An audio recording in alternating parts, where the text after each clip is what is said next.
तर मैत्रिणींनो, मी Jayashree home kitchen मध्ये तुमचं स्वागत आहे. आज बघणार आहोत आपण पावभाजी. त्यासाठी लागणारं साहित्य मी एवढ्या भाज्या घेतलेल्या आहेत: बीट, टोमॅटो, बटाटा, वाटाणे, फ्लावर आणि गाजर. चला मग बनवायला सुरुवात करूया. केलाय मी, त्यामध्ये थोडं तेल घातलेलं आहे. जिरे घालूया.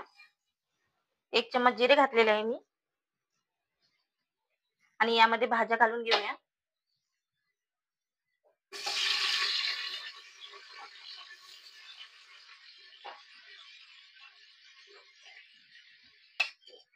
मी सर्व भाज्या घातलेल्या आहेत आणि थोडं फ्राय केलेलं आहे याला. यामध्ये थोडीशी हळदी पावडर घालून यामध्ये पाणी घालूया. थोडीशी मी हळदी पावडर घालणार आहे.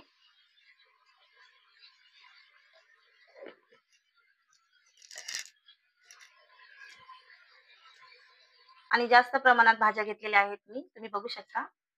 आणि याला 4 ते 5 शिट्ट्या काढून घेऊया. कढईमध्ये थोडं बटर आणि तेल घातलेलं आहे आपण. गरम झालेलं आहे. यामध्ये चॉप केलेला कांदा घालूया.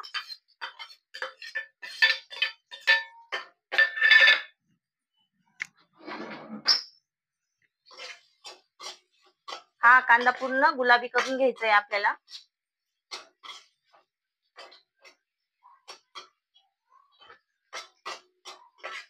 काय म्हणू,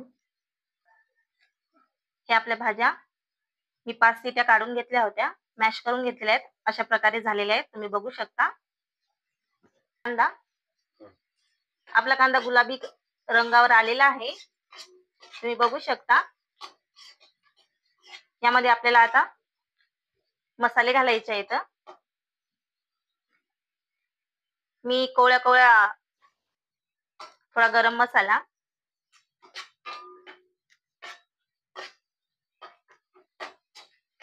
रोजच्या वापरातली मिरची पावडर,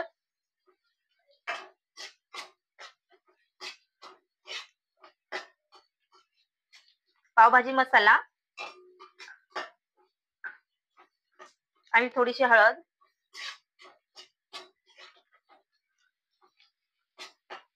चवीनुसार मीठ घालूया यामध्ये. आणि लसूणची चटणी, यामध्ये लसूण चटणी घातलेली आहे आपण, तुम्ही बघू शकता.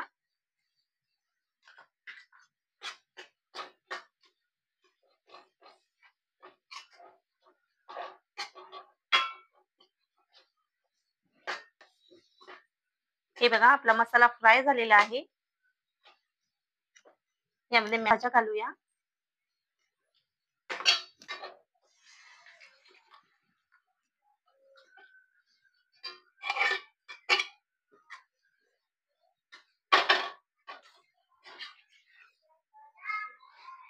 तुम्ही बघू शकता, अशा प्रकारे भाजीला कलर किती छान आलेला आहे.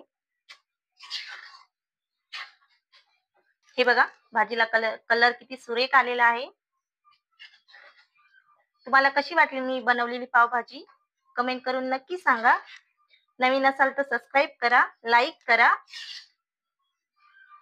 आता यावर आपण थोडी कोथिंबीर घालूया.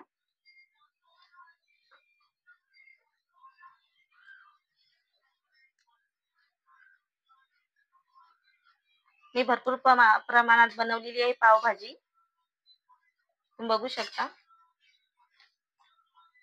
आपली पावभाजी तयार आहे.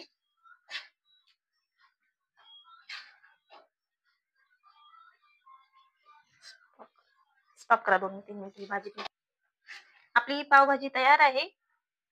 लाईक करा, कमेंट करा आणि चॅनलला सबस्क्राईब करा.